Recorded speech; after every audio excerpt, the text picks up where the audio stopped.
कि वहाँ पर कभी अबाए के लिए जो है वो ख़वातीन से उनसे छीना जाता है, उनका अबाया छीना जाता है, मुसलमानों की तलबा को हरासा किया जाता है, उसके बाद इस तरह का मर्डर होना, ये तो मैं बात नहीं कर रहा, ये तो सारी मिसालें वो हैं जो कि इंडिया से मौसूल होती हैं। तो इसके पीछे आपकी ये जो कौम है, चलें इंडियन पाकिस्तानी कौम जो है वो एक-दूसरे के साथ अच्छे भाईचारे के साथ रहना पसंद करती है, चाहती भी है। लेकिन जो फिर ये इस तरह की मिसालें आती हैं, इससे तो फिर ये कल्चर खराब हो रहा है ना, इससे तो ये फिर दोस्ती खराब हो रही है।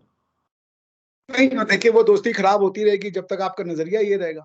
आप हुँ, सिर्फ एक ही तरफ की स्टोरी देखना चाहते हैं, बिकॉज़ आप दुनिया के किसी भी मुस्लिम से बात कर लीजिए, वो आपको ऐसी इंसिडेंट बताएगा जहाँ मुस्लिम विक्टिम है। ये एक स्पेसिफिक हुँ, माइंडसेट है। आप ये दुनिया भर में जाएँ, आपको वो आपके देश में मुसलमान के अगेंस्ट में हुई घटना का वीडियो दिखा रहा हो कि देखो हम हुँ, ये हो रहा है, हम मज़लूम हैं। अब इससे अब अगर आप किसी भी ट्रांज़ैक्शन में सिर्फ रिलीजन का एंगल देखना चाहते हैं कि किसी का अबाया छीन लिया, क्यों छीन गया भाई? कौन ऐसा पागल आदमी है इस समाज में, इतने कोई पगड़ी पहन रहा है, कोई नंगे सर रह रहा है, किसी का बाया छीन लिया। और आपको नहीं पता हमारे समाज में जो ये अतीक अहमद है, इन्होंने कितनों को मारा, वो सारे क्या मुसलमान थे? सारे हिंदुओं को मारा इन्होंने। कितनों की बीवियों के सामने उनके पतियों को गलत है। जिंदा जला दिया, मैं बीवियों को आपको उठा के यही तो कह रहा हूँ ना, अगर उन्होंने कोई भी जुर्म किया है, कोई भी अपराध वहाँ पे किया है, वो गलत किया है। उनको पकड़ें, उनको बिल्कुल कह सज़ा रहे, दें। मैं तो कह लेकिन रहा हूँ। उसकी सज़ा ये होनी चाहिए थी कि उनको वो जो आपके यूपी के सीएम हैं, आदित्यनाथ, वो कहते हैं कि हम मिट्टी में मिला देंगे इस तरह के माफिया को और इस तरह की जिससे आप कह लें कि दुश्मनी जो मावराए कानून जारी हो, वो आपके यहाँ परवान चढ़ रही है। मैं तो वो सवाल कर रहा हूँ आपसे। वो ठीक है, वो आपका नैरेटिव है, वो आप उसको चलाएँ, मुझे उससे कोई जो नहीं है। आप देख लें 1940 से चाहे वो जफरुल्लाह खान हो, चाहे वो जिन्ना हो, सब ये कह रहे हैं मुसलमान का जिनोसाइड हो रहा है, ये नैरेटिव ही नहीं चेंज हो रहा। आप आपके 40 साल बाद भी आपके बच्चे कह रहे होंगे हिंदुस्तान में मुसलमानों के साथ जाती हो रही है, नैरेटिव यही रहेगा। पहले महात्मा गांधी फासिस्ट थे, अब मोदी फासिस्ट है। उसके बाद कोई और प्राइम मिनिस्टर आएगा, वो फासिस्ट ही रहेगा। आप हमारे में एक्सट्रीमिज्म ढूंढेंगे कि आप एक्सट्रीमिस्ट हैं, आप लोग मुसलमानों पे ज्योति कर रहे हैं। हमारी पर 8% मुसलमान थे, वो बढ़कर के 14% हो गए, लेकिन जिनोसाइड हम कर रहे हैं। इसका हम क्या जवाब दे सकते हैं? इस माइंडसेट में जब आपके अंदर अगर हेलुसिनेशन में हैं, तो मैं उसको कैसे इलाज कर सकता हूँ? अगर आपको जो चीज़ जिसे सिज़ोफ्रेनिया कहते हैं, उसका इलाज आपको अपने अंदर ढूँढना है। मैं ये कहता हूँ, मैं हिंदू हूँ, मेरा परिवार हिंदू है, मुझे आपके चैनल पे कह रहा हूँ, मैं मुसलमानों से प्यार करता हूँ और मैं इस्लाम से प्यार करता हूँ। मैं कहता हूँ, ईश्वर अल्लाह तेरो नाम सबको सम्मति दे भगवान। मैं नहीं डिस्टिंक्शन करता, लेकिन आप अगर मेरे मुँह में डाल लें कि नहीं मैं बिकॉज़ मैं हिंदू हूँ, तो मेरी आइडेंटिटी ये है कि मैं फिर एंटी मुसलमान। आप कर ले। मैंने कहा ना, आप पिछले 75 साल से आपके बड़े-बड़े जो मैंने पढ़े-लिखों को भी सुनता वही बात कह रहे हैं, कुछ नया नहीं है और कहते हैं माज़ी भूल जाए। आप जाके सिक्योरिटी काउंसिल का स्पीच देख लें सर जफरुल्लाह खान का, जब वो कश्मीर पे गए थे, कह रहे कश्मीर में जिनोसाइड हो रहा है, मुसलमानों को मार देंगे, खत्म कर देंगे, एक्सट्रीमिज़्म वो हो रहा है। आज तक वही चला, नेता जवाहरलाल नेहरू हो, चाहे नेता मोदी हो, आप वही कहेंगे, वही स्टोरी होगी। आज के आपके बच्चे भी 50 साल बाद मेरे बच्चे से पूछ रहे होंगे कि किसी मुसलमान खवातीन का अबाया खींचा गया है, तुम ऐसा क्यों करते हो देखिए, मुसलमानों अभिषेक के साहब, ये अगेंस्ट में? एक बड़ी लंबी डिबेट है, वो फिर कश्मीर और वो सारी चीज़ें आ जाएँगी, हम उस पे नहीं जाते। मैं सिर्फ़ एक स्पेसिफ़िकली अतीक अहमद के टॉपिक पे आपसे बात करना चाह रहा हूँ। आप इस चीज़ को किस तरह जस्टिफ़ाई कर सकते हैं कि उसका लाइव टीवी पर मर्डर हो गया? इसको कंडेम्न्ड करते हैं आप? कोई भी सभ्य आदमी, हुँ, इंसान, आपके लिए आपका ये माइंडसेट है हिंदू मुसलमान, मैं हुँ, नहीं देखता। बिकॉज़ मेरी सदियों से जो परंपरा रही है उसमें मुझे हिंदू मुसलमान सिखाया ही नहीं, उसमें इंसानियत सिखाई है मुझे। बिकॉज़ मेरी सोच वही है कि एक ही है इंसान, कोई मानने से आइडेंटिटी नहीं चेंज हो जाती। कोई भी सभ्य इंसान इसको कहेगा ये गलत है। ये ठीक है, किसी भी ठीक है, तरीके से इसको जस्टिफाई करने की कोशिश करना, ठीक है, अपने ही पैरों पे कुल्हाड़ी माँगना है। ठीक है। जब हम इसकी रूल ऑफ लॉ का सम्मान करते हुँ, हैं, तो रूल ऑफ लॉ ही सर्वोपरि है। ये जो हुआ गलत है, ठीक लेकिन है। जो उमेश पाल की भी फिर आप बात कीजिए जी, जी, कि वो भी उसको भी गलत है। पुलिस के वो भी हम प्रोटेक्शन में बात कह दौड़ा रहे के हैं। मार देना। मैं तो आपको यही कह रहा हूँ ना, अगर वो भी मर्डर हुआ है और इन्होंने किया है, तहकीकात होनी चाहिए थी, इनको सज़ाएँ मिलनी चाहिए थी। लेकिन अब मुझे ये बताइएगा, वो जो 3 लड़के जिन्होंने मारा, जिस तरह आप खुद कह रहे हैं कि वो तो एक डमी है, उनके पीछे जो भी मौजूद है, उसको उसके लिए तहकीकात शुरू हो गई हैं, उनको सज़ा मिल पाएगी? मेरा ये आपसे सवाल है।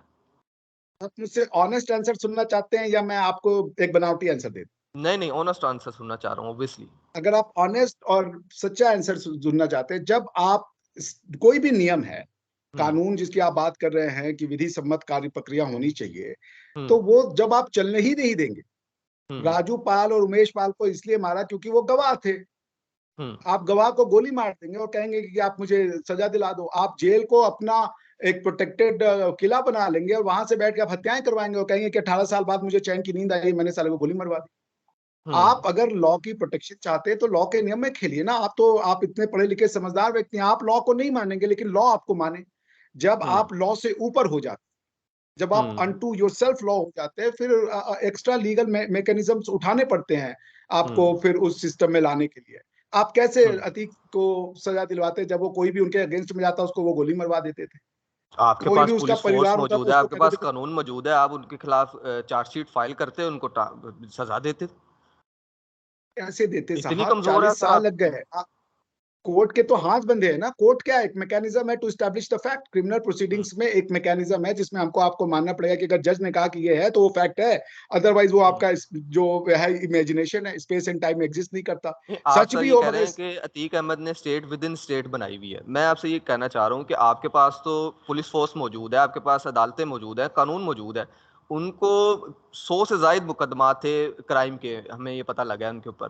तो किसी एक में भी उनको जो है वो आप सज़ा दे के उनको अंदर कर सकते थे। अच्छा आप बताएं ना, आप तो लॉ के भी विद्यार्थी हैं, कैसे सजा दिलाएंगे? जज आपको, जब मुझे जज को पता है मैंने एक हत्या की है, हुँ, उसके सामने आप विटनेस नहीं जाने देंगे। प्रोसिक्यूटर हुँ, स्टेट होता है, स्टेट को वोट चाहिए, स्टेट को पता है कि ये मेरे पास 10-15 सीटें हुँ, जो हैं उस पर्टिकुलर कॉन्स्टिट्यूएंसी में ये मेरे दिलाएंगे। स्टेट आपको हुँ, कैसे इग्नोर करेगा? देखिए बहुत चीजें लंबी हैं, उसको इतना आप हुँ, इजी ना बनाए। मैं आपसे फिर ये कहूंगा, हुँ, हिंदुस्तान की एक नॉर्मल जो हिंदुस्तानी है, वो हुँ। चूंकि उसके सभ्यता में कभी रिलीजन नहीं है, वो हिंदू मुसलमान नहीं देखता। हमारे ठीक है। एपीजे अब्दुल कलाम हमारे आदर्श है, हमारे जो वो राष्ट्रपति हैं वो बच्चों अब हम नहीं हुँ, देखते भाई कि हिंदू मुसलमान क्या होता है। आप भारतीय हो, आपको जिसको भगवान मानना है मानो, आपको नमाज पढ़नी है नमाज पढ़े, ईद पढ़नी ठीक है है, ईद पढ़े। मैं आपके साथ ईद में सेवैयां मैं लेके आऊंगा, खिलाऊंगा आपको। ठीक है। आपको बिल्कुल मानना है, ये आपकी फ्रीडम है। लेकिन अच्छा, आप जी। भारतीय संस्कृति को ना छोड़े कि भाई हमारी ट्रेडिशन को ही आप तहस नहस कर देंगे, इसको ठीक। खत्म करके यहाँ कुछ नहीं आ। मिश्रा तो साहब वही ये भी रिक्वेस्ट बताइएगा आप। कि अतीक अहमद के बेटे असद का बताया जा रहा है कि 13 अप्रैल को जो है वो पुलिस इनकाउंटर में उसको भी इनकाउंटर कर दिया गया। तो उनसे भी जो चाहते थे अतीक अहमद के उनकी आखिरी रसूमात में शिरकत करें, वो भी नहीं शिरकत उनकी हो पाई। इसके पीछे क्या वजह थी? नहीं, इजाज़त नहीं मिल गलत है। पाई? वो तो उनको मिलना चाहिए था हर बाप को। देखिए कुछ हुँ, तो नियम है, वो इंसानी नियम है। वो लॉ तो आर्टिफिशियल थिंग है, लॉ तो इंसान हुँ, बनाता है। लड़ाई हुँ, तो दुनिया में यही चल रही है कि लॉ कौन बनाता है। हम तो इस पे मानते हुँ, हैं कि लॉ आर्टिफिशियल थिंग है, लॉ इंसान इंसान के लिए बना। हुँ, तो अगर लॉ इंसान के लिए बना रहा है तो आप इसको इंसान की अपने बाप अपने बेटे के जनाजे में न जाए। ये तो इनह्यूमन है, चाहे वो दुर्दांत ही ना हो, वो हुँ, राक्षस ही क्यों ना हो। उसको हुँ, अगर वो नहीं मिला, वो गलत था। लेकिन ये थी कि भई दंगे होने के डर थे, वो आते वहाँ पे बहुत ज़्यादा वो मतलब इमोशंस जो है वो राइज़ हो जाते हैं। तो फिर एडमिनिस्ट्रेशन को ऐसी चीज़ें करनी पड़ती हैं ताकि पीस एंड ऑर्डर मेंटेन रहे, ट्रांक्विलिटी मेंटेन रहे। नहीं तो वो चीज़ें और हो जाएँगी, एक का हुआ फिर 10 और हो जाए। क्या फ़ायदा उस चीज़ का? उससे अच्छा आप थोड़ा-सा कंस्ट्रेंट कर लें। एडमिनिस्ट्रेशन आप तो समझते हैं आसान चीज़ तो है नहीं ना, इमोशन कभी भड़क जाए, क्या हो जाए हुँ। उसमें, फिर आप ठीक है। आग मिश्रा पे साहब आप पानी ये भी डालते फिरें। बताइएगा कि अतीक अहमद की फ़ैमिली के हवाले से क्या अपडेट्स हैं? बताया ये जा रहा है कि उनके 2 माइनर बच्चे हैं जिनको चाइल्ड प्रोटेक्शन के हवाले कर दिया गया है। उनकी अहलिया और उनके ख़ानदान की इस वक़्त इंडिया में हिफ़ाज़त की ज़िम्मेदारी किसके ऊपर है? मेरे ख्याल से हिंदुस्तान के सभ्य समाज में किसी महिला के ऊपर तो कभी कुछ नहीं होगा। हुँ, तो जो भी उनकी चूँकि उनकी एक वाइफ़ है, वो अब चूँकि अनफॉर्च्यूनेटली जो पुलिस की चार्जशीट आई उसमें वो मेन कॉन्स्पिरेटर हैं, क्योंकि जब उमेश पाल की हत्या की गई और उमेश हुँ, पाल की हत्या के लिए सारा apparatus तैयार करने का जो रिपोर्ट मैंने पढ़ी अपने दोस्त मेरे, चूँकि इलाहाबाद हाई कोर्ट में मेरे जो लॉयर फ्रेंड्स हैं, उनसे मँगवा के, पुलिस का ये है कि वो सारी की सारी जो सूत्रधार था, वो वहीं हुँ, से हुआ। पैसे अरेंज करना, गन अरेंज करना, उसके बाद उनको हत्या के बाद वो लोग सारे उनके घर में असेंबल हुए। तो हुँ, अनफॉर्चुनेटली वो एक अक्यूज्ड भी हो गई हैं, लेकिन ये है कि हुँ, आई एम प्रीटी श्योर कि वो सेफ है। और ये गवर्नमेंट की ज़िम्मेदारी है, किसी भी गवर्नमेंट की, कि वो जहाँ भी हों उनकी सेफ्टी, सिक्योरिटी का हुँ, पूरा इंतज़ाम किया जाए डिग्निटी के साथ। She is a hmm, female, उनकी डिग्निटी को एक पैसे, क्योंकि मेरी भी माँ होगी, चाहे जैसे भी हो, किसी की भी माँ के साथ, उसकी डिग्निटी के साथ, उसके रिस्पेक्ट के साथ कोई खिलवाड़ नहीं किया जाना चाहिए। और मेरे ख्याल से योगी जी ये इस परंपरा के आदमी हैं कि वो किसी भी महिला के साथ अपमान का कोई भी प्रश्न ही नहीं उठता। तो मुझे पूरा यकीन है कि जब वो आएँगी उनको ड्यू रिस्पेक्ट दिया जाएगा, उनकी जो न्यायोचित जो भी उनकी राइट्स होंगी वो उनको मिलेंगी, एंड वो पूरी तरह से सुरक्षित रहेंगी, उनका परिवार भी, जो भी न्याय जी। सम्मत काम होगा वो होगा। मिश्रा साहब, आपने योगी जी की बात की है। मैं भी कुछ वीडियोज़ ही देख रहा था यूट्यूब पे। इंडिया में से भी ये आवाज़ें उठ रही हैं कि ये जो मर्डर है, इसके पीछे हाथ योगी जी का है, क्योंकि ज़ाहिर है कुछ इस तरह के क्लैशेज़ देखे हमने जिसमें अतीक अहमद और योगी जी की आपस में कोई क्लैशेज़ थे। तो कुछ इंटरव्यूज़ मैं देख रहा था जिसमें जो पब्लिक है इंडिया की, वो ये कह रही थी कि इस मर्डर के पीछे योगी जी का हाथ है। तो वो किस तरह मेक श्योर करेंगे इनकी फैमिली को सिक्योरिटी या उनके लिए इंसाफ इस मर्डर का? ठीक है, freedom of speech and expression है इंडिया में, जो चाहे जो बोल ले, वो बोल दे मेरा हाथ है, क्या करेंगे। कल अब मैं हुँ। आपको एक टीवी भेजूं, वो कल एक महिला बोल रही थी योगी को तो धूल में मिला देंगे। गालियां पढ़ना एक freedom of speech and expression, जो बोले उनका हक है, उनको पूरा हक है। This is the beauty. आपको जो बोलना है, आपको डरना नहीं है। सबसे बड़ी बात है कि आप टीवी पे आके बोल रहे हो कि योगी हत्यारा है, बोलो, ये अच्छी चीज है। This is the freedom of speech that we are proud of. आपको डरना नहीं है कि किसी को बोल दो कि भाई हम आज उठा लिए जाएंगे। अगर उनको लगता है दिल में, वो ठीक है भाई। आप ये भी इंटरव्यू मैंने सुने मीडिया पे ही कि लोग कह रहे हैं कि भाई असद ने गोली मारी, वो तो सीसीटीवी में, तो कह रहे नहीं, वो तो तुमने मॉर्फ करके लगा दिया, सबूत लाओ। तो इस एक एक चीज है कि हम कुछ भी करें उसका सबूत लाओ, लेकिन जो तुम किए हो वो तो सही है, वो तो हक है, तो वो तो वही है जो हम कह रहे हैं। तो आप कुछ करें तो हमें सबूत दें, हर चीज, मतलब हुँ। इतनी सबूत दें कि जो जो लॉ ऑफ एविडेंस है वो भी फिर साइंस के आगे वो नतमस्तक हो जाए। कि अगर हम सीसीटीवी के फुटेज को ही नहीं मानेंगे, वो भी मॉफ्ड है, और वो भी जो है वो हुँ। एक तरीके से आर्टिफिशियल इंटेलिजेंस का नतीजा, हम क्या कहें। आप कहने थे उसमें, वो दोनों लोग नेता थे, पॉलिटिशियंस थे, वॉर ऑफ फैक्शन चलता है हमारे यहाँ। असदुद्दीन ओवैसी साहब है, वो रोज गालियां देते हैं, क्या दिक्कत है। वो तो बिल्कुल उनका हक है, दे, वो लीडर ऑफ अपोजिशन है। और सबसे बड़ी जिम्मेदारी है कि असदुद्दीन ओवैसी जितनी गालियां दे, उनकी प्रोटेक्शन भारतीय संविधान को करना होगा। उनको ये अधिकार मिलता है कि वो भारत के राष्ट्रपति, प्रधानमंत्री, चीफ मिनिस्टर को अगर वो सही नहीं बोलते, सही नहीं समझते, तो वो बोले।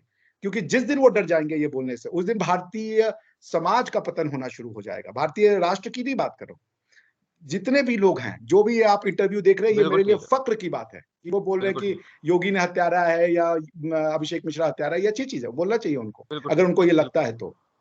बिल्कुल ठीक है। मिश्रा साहब, आपसे बात करके मुझे ये लग रहा है कि आप और इंडियन कौम जो है वो ये चाहती है कि पाकिस्तानी और इंडिया में जो है वो ताल्लुकात बढ़ें। हम जो जो भी नाइंसाफ़ियाँ इंडिया में किसी के भी साथ हो रही हैं, चाहे वो हिंदू, मुस्लिम जो भी है, वो उनको जो है वो कंडेम्ड भी आप कर रहे हैं। लेकिन इंडियन मीडिया का हाथ हमें ख़ासा जो है वो पाकिस्तान के हवाले से हमेशा से ये नज़र आया है कि यहाँ पे जिस तरह मैंने आपको पहले भी मिसाल दी थी कि हिंदू कोई साइकिल से भी गिर जाता है तो उसका इल्ज़ाम जो है इंडियन मीडिया जो है वो हमारे पे लगा देता है, पाकिस्तान पे लगा देता है। तो ये एक क्या प्रोपेगेंडा है इंडियन मीडिया के हवाले से, इस पे आप क्या कहना चाहेंगे? इस केस को लेकर भी मैंने कुछ आपकी न्यूज़ ऐसे देखी हैं जहाँ पे ये कह रहे हैं कि जी एक बड़ा गैंगस्टर हत्यारा अपने अंजाम को पहुँच गया।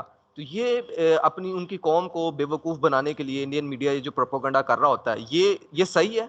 ये दोनों कौमों के दरमियान जो है वो मज़ीद दूरियाँ नहीं पैदा करता? इन्हें क्या आप मानते हैं ये दो कौमें, हम नहीं मानते ये दो कौमें। आपकी अपनी थ्योरी है, ये दो कौमें हैं। कौम कैसे बन जाता है? मोहम्मद अली जिन्ना के पिताजी हिंदू थे, एक दिन उन्होंने मुसलमान बन गए, रातों रात उनकी कौम चेंज हो गई। ये तो बेकार की थ्योरी है ना। मोहम्मद सर, अली ये जिन्ना थ्योरी के हमें पिता, हमारे बड़े ही देके गए हैं, दो कौमी नज़रिया, और उसी के ऊपर जो है वो फिर ये तो आपके आपके सामने है बड़े, मौका। अगर मान लीजिए मेरे बड़ों ने कुछ गलती की, मेरे बड़ों ने कास्ट सिस्टम को फरोग दिया, तो मैं हुँ। क्या उसको सही मानता रहूंगा? बिकॉज वो मेरे बड़े देके गए। ये कास्ट सिस्टम अपना-अपना एक सॉफ्ट अगली ऑफ व्यवस्था पॉइंट है। थी। जी, जी। तो अगर कोई चीज, कोई क्या हमारे बड़े जो करके गए, क्या वो हरफे आखिर है? क्या उसके आगे हम कुछ हुँ। सोच नहीं सकते? हमारे यहाँ इंटेलिजेंट लोग पैदा ही नहीं होंगे? सारे वो इंटेलिजेंट एक नज़र समय के आता है। बहरहाल वो फिर लंबी डिबेट हो जानी है, देखें वही बात आ जानी है। मैं इंडियन मीडिया के हवाले से आपसे बात जानना चाह रहा था। मैं वही कह रहा हूँ कि आप जब तक दो कौमें देखेंगे, आपको इंडियन मीडिया में प्रोपोगेंडा दिखेगा। बात ये हुँ। नजरिए की है ना, मुझे नहीं दिख रहा प्रोपोगेंडा, आपको दिख रहा है। क्यों? क्योंकि नजरिया है ना, आप जो चश्मा लगाएंगे वही दिखेगा। मैं आपको हुँ। गलत या सही नहीं साबित कर रहा हूँ, आप मेरी हुँ। बात समझें। बात ये है कि हुँ। हम जो देखते हैं, रियलिटी और परसेप्शन में तो अंतर है ना। हमारे आपकी रियलिटी दिमाग में, आप उसको हिंदू हुँ। और हिंदू मीडिया या जो भी आप कह लें, हमारे यहाँ की पॉलिटिकल सच्चाई तो आप नहीं जानते ना। हमारी हिस्ट्री में हमारे साथ क्या हुआ, हमें क्या किया गया। और ये आप कह रहे हैं कि एक मुसलमान भी साइकिल से हिंदू साइकिल से गिर जाता है पाकिस्तान में, तो हुँ। इंडिया में न्यूज बन हुँ। जाती है। जरा आप मुझे दिखा दें ये कब ऐसी न्यूज हुई है कि आज से मुश्किल से 2-3 साल पहले ये शुरू कर लिया है इन्होंने। मुझे जरा 5-6 साल पहले कोई भी वीडियो फुटेज दिखा दे जहां पे कि हिंदुओं के ऊपर पाकिस्तान में जुल्म कर रहे हो और उसको हमारे यहाँ मीडिया में न्यूज बनाया हो। बांग्लादेश से हिंदू पॉपुलेशन 23% से घट के 7% आ गई, हमारे मीडिया ने आज तक नहीं उठाया।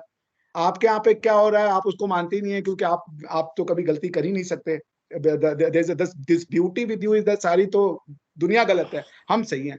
तो जब आपने ये मान रखा है कि जो हम कर रहे हैं वो तो सही है, ये प्रॉब्लम सारी दुनिया में है, तो अब इसका मैं क्या आपको जवाब दे सकता हूँ? मैं ये कह सकता हूँ कुछ उसमें हाइपर बोल करते हैं जो मुझे भी नहीं अच्छा लगता, चिल्ला चिल्ला करके इतनी हाई पिच में ये हो गया वो हो गया, ठीक है, ये अब ये ये ये मैं आपसे कमर्शियल बात भी है। करना चाह रहा हूँ। देखें, ये बड़ी अच्छी बात है कि आप उस चीज़ को ओन कर लेते हैं। जिस तरह आप टॉक शोज़ में बैठ के इतना इतना शाउट करते हैं, ये सारी चीज़ें।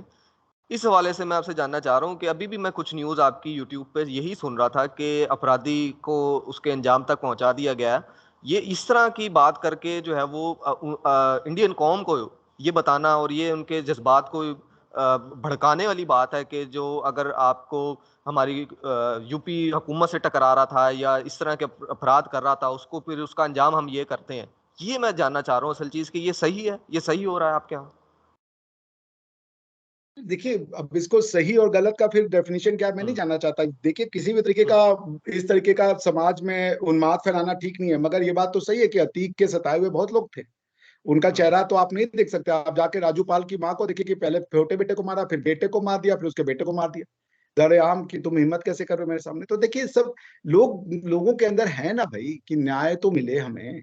तो मगर ये कि उन्माद को नहीं नहीं भड़काना चाहिए। दोनों मेरा जी, ये मानना है कि वो भारतीय हैं। आपका जी, क्या रिलीजन है, आप किसको मानते हैं, ये मेरे हुँ, हिसाब से कुछ नहीं है। सब भारतीय हैं, हुँ, सब इंडियन है और सब एक समान है। अगर कोई उन्माद बढ़ा रहा है तो वो ठीक नहीं है। हुँ। वो कोशिश यही की जानी चाहिए कि दोनों कम्युनिटी में प्यार हो। लेकिन आपकी भी ये ड्यूटी है कि आप बताएं कि अतीक अहमद के हाथों सैकड़ों लोग अपनी जिंदगियां गंवाई, अपनी प्रॉपर्टियां गंवाई और उसके खौफ से लोग पाते थे। मैं आपको ये बताना चाहता हूँ आपके माध्यम से हम लोगों तो को। ये कह रहे हैं कि अगर तो वो कुछ गलत था, गलत कर रहे थे, उन्होंने जो भी अपराध किए, जो भी जुर्म किए, उसकी उनको सख्त से सख्त सज़ा होनी चाहिए थी। लेकिन द मैटर इज़ के जो मामला हुआ है आपके इंडिया में इस कुछ दिन पहले, जो लाइव टीवी पे मर्डर हुआ है, उसकी हम आपसे जो है ना असल टॉपिक पे बात करना चाह रहे थे, उस चीज़ पे रहना चाह रहे थे। जो भी अपराध उन्होंने किए, जो भी उन्होंने किया, उसकी उनको सख्त से सख्त सज़ा मिलनी चाहिए थी। इसका तो कोई भी जस्टिफाई नहीं कर सकता। तो बस वही कह रहा हूँ, जो फुल टीवी पे आपने अतीक की अहमद की हत्या देखी, वही जी। लाइव टीवी पे या सीसीटीवी पे देख ले, उमेश पाल की भी हत्या हुई है, दोनों की हत्या हुई है। गलत है। इस हुँ, किसी भी समाज में वायलेंस का स्थान नहीं है, सिर्फ बिल्कुल प्रेम ठीक। का स्थान है।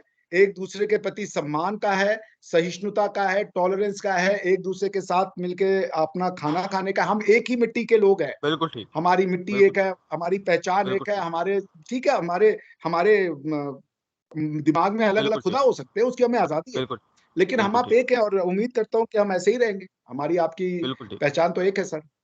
बिल्कुल ठीक है, बहुत शुक्रिया आपके जज़्बात की, आपकी मोहब्बत की हम कदर करते हैं और हम उम्मीद ये करते हैं कि दोनों मुल्कों के दरमियान जो है वो ताल्लुकात अच्छे होंगे, बढ़ेंगे मज़ीद और इस केस के हवाले से अपडेट जो है वो हमें मीडिया पर नज़र आएगी, आपके मीडिया पर और ये देखेंगे कि इस केस में क्या मज़ीद अपडेट होती है। आपका बेहद शुक्रिया, आपने हमें टाइम दिया, अभिषेक साहब। Thank so much. See you again. अल्लाह हाफ़िज़, अल्लाह हाफ़िज़। बंद कर दूँ? यार ये स्टार्ट रिकॉर्डिंग ही नहीं हुई। नहीं नहीं, स्टॉप रिकॉर्डिंग करें ना। सही है, सही है। नहीं यार, ये तो